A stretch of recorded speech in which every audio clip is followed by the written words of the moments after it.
الحمد للہ رب العالمین والصلاة والسلام علی قائد الغر المحجلین نبینا محمد وعلی آلہ وصحبہ اجمعین وبعد۔ پیارے بھائیوں اور دینی بہنوں، السلام علیکم ورحمۃ اللہ وبرکاتہ۔ کتاب التوحید کے اس کلاس میں آپ سب کا استقبال ہے، اور آج ہم باب نمبر 60 پڑھنے والے ہیں، 60، جس کا ٹاپک ہے منکرین تقدیر کا بیان، یعنی ان لوگوں کا بیان جو تقدیر کا انکار کرتے ہیں۔ تقدیر پر ایمان لانا ایمان کے 6 ارکان میں سے ایک رکن ہے، یعنی جو کچھ بھی خیر یا شر ہماری قسمت میں لکھ دیا گیا ہے اس پر ایمان لانا، اور جو لوگ اس تقدیر کا انکار کرتے ہیں ان کا بیان اس باب میں کیا جائے گا۔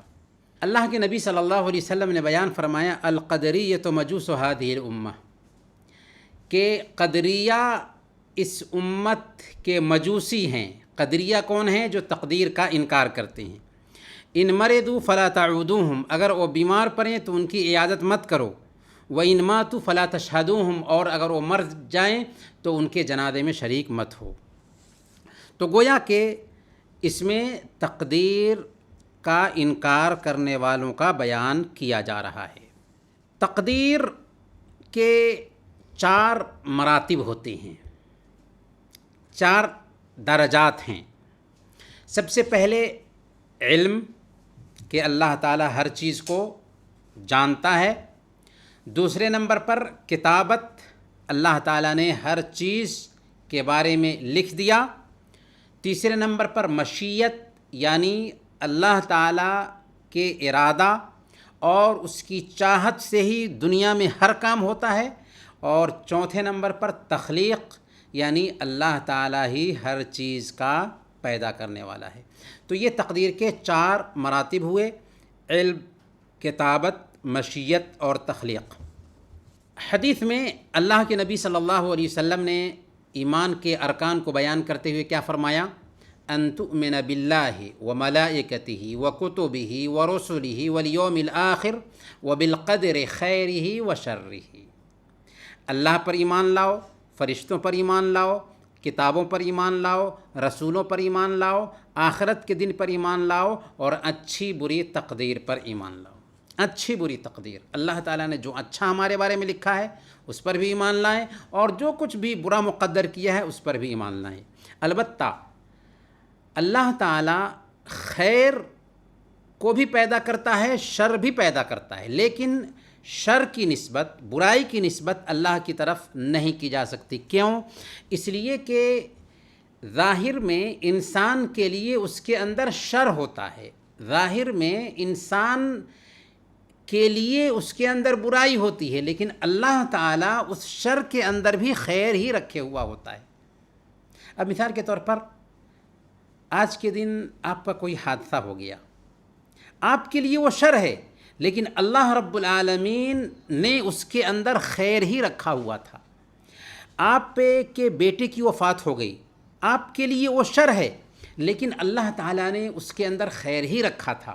تو اللہ کی طرف سے ہمیشہ بندے کے لیے خیر ہی ہوتا ہے، اس لیے اللہ کی طرف شر کی نسبت نہیں کی جائے گی، حالانکہ خیر کا بھی پیدا کرنے والا، شر کا بھی پیدا کرنے والا اللہ ہے۔ تو چلیے ہم پڑھتے ہیں حدیث۔ صحیح مسلم کی روایت ہے، حضرت عبداللہ بن عمر رضی اللہ عنہما بیان فرماتے ہیں، والذی نفس ابن عمر بیدہ، قسم ہے اس ذات کی جس کے ہاتھ میں عبداللہ بن عمر کی جان ہے، لو کان لأحدہم مثل احد ذہبا، اگر کسی کے پاس احد پہاڑ کے برابر بھی سونا ہو، احد پہاڑ کے برابر بھی کسی کے پاس سونا ہو، ثم انفقہ فی سبیل اللہ ما قبلہ اللہ منہ حتی یؤمن بالقدر، اور اس احد پہاڑ کے برابر سونا کو بھی اللہ کی راہ میں خرچ کر دے تو اس کا یہ عمل اللہ کے ہاں اس وقت تک قابل قبول نہیں ہو سکتا جب تک کہ وہ تقدیر پر ایمان نہ لائے۔ اس سے ہم تقدیر پر ایمان لانے کی اہمیت کو سمجھ سکتے ہیں۔ حضرت عبداللہ بن عمر رضی اللہ تعالیٰ عنہ یہ فرما رہے ہیں کہ اگر کسی کے پاس میں احد پہاڑ کے برابر بھی سونا ہو اور اس سونے کو اللہ کے راستے میں خرچ کر دے تو اللہ تعالیٰ اس وقت تک اسے قبول نہیں کر سکتا جب تک کہ وہ تقدیر پر ایمان نہ لائے۔ پھر حضرت ابن عمر رضی اللہ تعالیٰ عنہ نے اس بات کے لیے اللہ کے نبی صلی اللہ علیہ وسلم کی اس حدیث سے استدلال کیا۔ حدیث کیا ہے؟ الایمان ان تؤمن باللہ وملائکتہ وکتبہ ورسلہ والیوم الآخر وبالقدر خیرہ وشرہ، کہ ایمان یہ ہے کہ اللہ پر، اس کے فرشتوں پر، اس کی کتابوں پر، اس کے رسولوں پر، آخرت کے دن پر اور اچھی بری تقدیر پر ایمان لائے۔ اسی طریقے سے سنن ابی داؤد کی روایت ہے، حضرت عبادہ بن صامت رضی اللہ تعالیٰ عنہ نے اپنے بیٹے کو نصیحت کرتے ہوئے کہا تھا، اپنے گھر والوں کو، فیملی کے سدس کو نصیحت کرنی چاہیے، کیونکہ اگر ہم اپنے گھر والوں کو دین سکھائیں گے، دین کی باتیں بتائیں گے، تو جیسے ہم نیک ہیں ویسے ہی ہمارے بچے بھی، ہماری فیملی کے سدس بھی نیک بن سکیں گے۔ تو حضرت عبادہ بن صامت رضی اللہ تعالیٰ عنہ نے اپنے بیٹے ولید بن عبادہ کو نصیحت کرتے ہوئے کہتے ہیں، یا بنی انک لن تجد طعم الایمان حتی تعلم ان ما اصابک لم یکن لیخطئک، کہ اے بیٹے تم ایمان کا مزہ اس وقت تک نہیں پا سکتے جب تک یہ یقین نہ کر لے کہ جو تکلیف تجھے پہنچنے والی ہے وہ تجھ سے کبھی ٹل نہیں سکتی۔ وما اخطأک لم یکن لیصیبک، اور جو نہیں پہنچنے والی ہے وہ کبھی تجھے پہنچ نہیں سکتی۔ یہ نصیحت کر رہے تھے حضرت عبادہ بن صامت رضی اللہ تعالیٰ عنہ اپنے بیٹے کو کہ اللہ تعالیٰ نے جو تمہارے حق میں لکھ دیا ہوگا اسے کوئی ٹال نہیں سکتا، اور جو نہیں لکھا ہے اسے تمہاری قسمت میں ڈال نہیں سکتا۔ جو تکلیف پہنچنے والی ہے اس کو کوئی ٹال نہیں سکتا، اور جو نہیں پہنچنے والی ہے وہ تجھے پہنچا نہیں سکتا۔ اس کے بعد انہوں نے فرمایا کہ میں نے اللہ کے نبی صلی اللہ علیہ وسلم کو یہ فرماتے ہوئے سنا۔ کیا فرماتے ہوئے سنا؟ ان اول ما خلق اللہ القلم، سب سے پہلے اللہ تعالیٰ نے قلم کو پیدا فرمایا۔ فقال اکتب، اللہ تعالیٰ نے قلم کو پیدا کرنے کے بعد قلم سے کہا کہ لکھو۔ فقال رب وماذا اکتب، قلم نے کہا کہ اے میرے رب آخر میں کیا لکھوں، کیا لکھنے کا مجھے حکم دیا جا رہا ہے؟ قال اکتب مقادیر کل شیء حتی تقوم الساعہ، قیامت کے دن تک جو کچھ بھی ہونے والا ہے ہر چیز کی تقدیر کو تم اس میں لکھ دو۔ پھر فرمایا یا بنی سمعت رسول اللہ صلی اللہ علیہ وسلم یقول، اے میرے بیٹے میں نے اللہ کے نبی صلی اللہ علیہ وسلم کو فرماتے ہوئے سنا۔ کیا سنا؟ من مات علی غیر ھذا لیس منی، جو آدمی اس عقیدے کے علاوہ کسی دوسرے عقیدے پر مرا وہ میری امت میں سے نہیں۔ کس عقیدے پر؟ اس عقیدے پر کہ اللہ تعالیٰ نے جو تکلیف لکھی ہے اسے کوئی ٹال نہیں سکتا، اور جو نہیں لکھی ہے اسے کوئی پہنچا نہیں سکتا، اور اللہ تعالیٰ نے سب سے پہلے قلم کو پیدا کیا اور اللہ تعالیٰ نے اسے کہا کہ لکھ دو، چنانچہ قلم نے قیامت کے دن تک پیدا ہونے والی ہر چیز کی تقدیر لکھ دی۔ اس کے بعد ایک اور روایت ہے، مسند احمد کی یہ روایت ہے، اللہ کے نبی صلی اللہ علیہ وسلم نے ارشاد فرمایا ان اول ما خلق اللہ القلم، سب سے پہلے اللہ تعالیٰ نے قلم کو پیدا کیا. گویا کہ سب سے پہلی مخلوق کیا ہے؟ قلم ہے. ایک روایت میں آتا ہے کہ سب سے پہلی مخلوق عرش ہے. تو اس کا جواب یہ ہے کہ دنیا کی چیزوں میں سب سے پہلی چیز، پہلی مخلوق قلم ہے، جسے اللہ تعالیٰ نے پیدا کیا. اور اللہ سے متعلق چیزوں میں سب سے پہلی چیز عرش ہے. تو اللہ کے نبی صلی اللہ علیہ وسلم نے ارشاد فرمایا کہ ان اول ما خلق اللہ القلم، اللہ تعالیٰ نے سب سے پہلے قلم کو پیدا کیا اور اس سے کہا کہ اکتب، لکھو، فجرا فی تلک الساعۃ ما هو کائن الی یوم القیامہ، چنانچہ اسی وقت قیامت تک ہونے والی ہر چیز کو قلم نے لکھ دیا. گویا کہ ہماری پیدائش سے پہلے ہی مخلوق کی تقدیر لکھی جا چکی ہے. اور صحیح بخاری کی روایت ہے، اللہ کے نبی صلی اللہ علیہ وسلم نے ارشاد فرمایا کتب اللہ مقادیر الخلائق قبل ان يخلق السماوات والارض ب50,000 سنہ. اللہ تعالیٰ نے مخلوق سرشٹی کی تقدیر آسمان اور زمین کو پیدا کرنے سے 50,000 سال پہلے لکھ دی.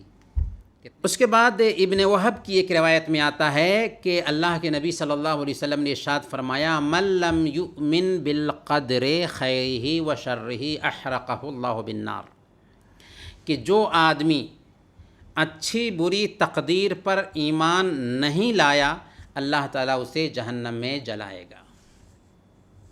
گویا کہ یہ عقیدہ کہ جو کچھ اللہ تعالیٰ نے ہمارے لیے خیر لکھا ہے، شر لکھا ہے، اس پر ایمان لانا یہ ہمارے ایمان کا حصہ ہے، اور اسے نہ ماننا، اس پر یقین نہ رکھنا ایمان سے اپنے آپ کو محروم کرنا ہے.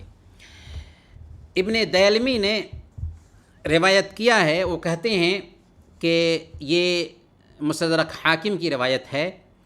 وہ کہتے ہیں کہ اتیت ابی بن کعب، میں ابی بن کعب رضی اللہ تعالیٰ عنہ کی خدمت میں حاضر ہوا. فقلت فی نفسی شیء من القدر، میں نے کہا کہ میرے دل میں تقدیر کے بارے میں کچھ ڈاؤٹ ہے، کچھ خدشات ہیں، کچھ شبہات ہیں. فحدثنی بشیء لعل اللہ یذہبہ من قلبی، آپ ہمیں کوئی حدیث بیان فرمائیں تاکہ اللہ تعالیٰ میرے دل سے اس ڈاؤٹ کو ختم کر دے، اس ڈاؤٹ کو دور کر دے.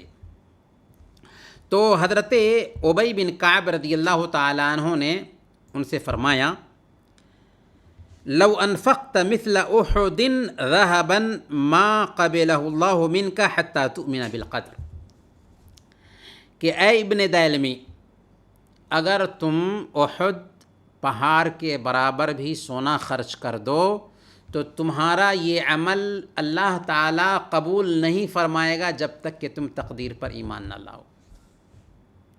وَتَعْلَمْ أَنَّ مَا أَصَابَكَ لَمْ يَكُنْ لِيُخْطِئُكَ، اور یہ جان نہ لو، یہ یقین نہ رکھو کہ جو تکلیف تمہیں پہنچنے والی ہے اسے کوئی ٹال نہیں سکتا. وَمَا أَخْطَأَكَ لَمْ يَكُنْ لِيُصِيبُكَ، اور جو تکلیف تمہیں نہیں پہنچنے والی ہے وہ کبھی تجھے پہنچ نہیں سکتی. یہ یقین نہ رکھو کہ جو تکلیف تجھے پہنچنے والی ہے کوئی ہستی اس کو ٹال نہیں سکتی، اور جو نہیں پہنچنے والی ہے وہ کبھی پہنچ بھی نہیں سکتی. وَلَوْ مُتَّ عَلَى غَيْرِ هَذَا لَكُنْتَ مِنْ أَهْلِ النَّارِ، اور اگر تم اس عقیدہ کے علاوہ کسی اور عقیدے پر مرے، اس عقیدہ کے خلاف کسی اور عقیدے پر مرے تو تم جہنمی ہوگے. ابن دیلمی کہتے ہیں کہ اس کے بعد میں حضرت عبداللہ بن مسعود اور حضرت حذیفہ رضی اللہ تعالی عنہ اور حضرت زید بن ثابت رضی اللہ تعالی عنہ، یعنی 3 صحابہ کے پاس گیا اور ان سے اس ڈاؤٹ کا ذکر کیا کہ میرے دل میں اس طرح کا ڈاؤٹ ہے تقدیر کے بارے میں. تو انہوں نے بھی مجھے یہی حدیث سنائی. کون سی حدیث؟ کہ اگر تم احد پہاڑ کے برابر بھی سونا خرچ کر دو اور تقدیر پر تمہارا ایمان نہیں ہے تو اللہ اسے قبول نہیں کرتا. اب تقدیر کے بارے میں ایک جو اہم بات ہے اس کو ہمیں جان لینا چاہیے کہ آخر تقدیر کا مسئلہ اتنا اہم کیوں ہے. آج کل آپ دیکھیں گے بہت سارے اسلام کے دشمن بھی تقدیر کے مسئلے کو اٹھاتے ہیں، حالانکہ تقدیر کا مسئلہ بہت ہی آسان مسئلہ ہے. یعنی اللہ تعالیٰ نے ہمیں پیدا کرنے سے پہلے ہمارے بارے میں لکھ دیا ہے کہ ہمارا انجام کیا ہونے والا ہے. یہ تقدیر ہے. تو جو کچھ بھی لکھ دیا گیا ہے، کیا اس میں کوئی اشکال ہے؟ اشکال یہ ہو سکتا ہے کہ بھئی اگر اللہ تعالیٰ نے لکھ دیا ہے تو عمل کیوں کرنا، یہ اشکال ہو سکتا ہے. صحابہ کرام کے ذہن میں بھی یہ سوال پیدا ہوا تھا. اللہ کے نبی صلی اللہ علیہ وسلم نے کہا اعملوا فکل میسر لما خلق لہ، تمہیں عمل کرنا ہے، عمل کرتے جاؤ، ہر ایک آدمی کو وہی آسان ہونے والا ہے جس کے لیے اس کو پیدا کیا گیا ہے. تو یاد رکھیے اللہ تعالیٰ نے ہماری تقدیر میں لکھ دیا ہے اچھائی یا برائی، لیکن ہم کو بتایا نہیں. ہم کو بتایا نہیں کہ تمہارے ساتھ ایسا ہونے والا ہے اور ایسا نہیں ہونے والا ہے. سب سے پہلے ہم کو بتایا نہیں ہے. دوسری بات، اللہ تعالیٰ نے انسان کو پیدا کیا اور اس کی تقدیر بھی لکھ دی، لیکن اس کو مجبور نہیں کیا. ایک طرف بتایا بھی نہیں کہ کیا ہم نے لکھا ہے، اور دوسری طرف اس کو مجبور نہیں کیا. مطلب اللہ تعالیٰ نے کیا خیر ہے اور کیا شر ہے، کیا اچھائی ہے اور کیا برائی ہے، دونوں میں تفریق کر دی، کھول کھول کر دونوں کو بیان کر دیا. وَهَدَيْنَاهُ النَّجْدَيْنِ، ہم نے بھلائی کے راستے اور برائی کے راستے دونوں انسان کے سامنے میں کھول کھول کر رکھ دیے. تو اللہ تعالیٰ نے سب سے پہلے ایک انسان کو پیدا کیا، اسے عقل دیا اور اسے اچھائی کا راستہ بھی بتا دیا کہ بھائی دیکھو یہ راستہ ہے جس پر چلو گے تو جنت میں جاؤ گے، اور یہ راستہ ہے جس پر چلو گے تو جہنم میں جاؤ گے. پھر انسان کو اختیار بھی دیا. اپنے اختیار سے تمہیں چوائس کرنا ہے، چاہو تو اچھائی کے راستے پہ چلو کامیاب ہو جاؤ گے، برائی کے راستے پر چلو اس میں بھی اختیار ہے لیکن ناکام ہو جاؤ گے. واضح کر دیا.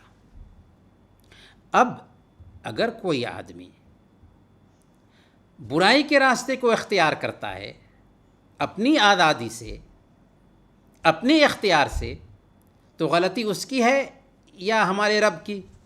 غلطی اس کی ہے. دنیاوی معاملے کے حساب سے بھی ہم اس کو سمجھ سکتے ہیں. ایک ٹیچر ہے جو اپنے اسٹوڈنٹ کی کاپی میں لکھ دیتا ہے کہ یہ بچہ پہلی پوزیشن حاصل کرے گا، کیونکہ اس بچے کے اندر محنت دیکھی، اس بچے کے اندر ذہانت دیکھی، اس بچے کے اندر قابلیت دیکھی. ایک دوسرا بچہ اسی کلاس میں ہے، اس کی کاپی پر ٹیچر لکھ دیتا ہے کہ یہ بچہ فیل ہو جائے گا.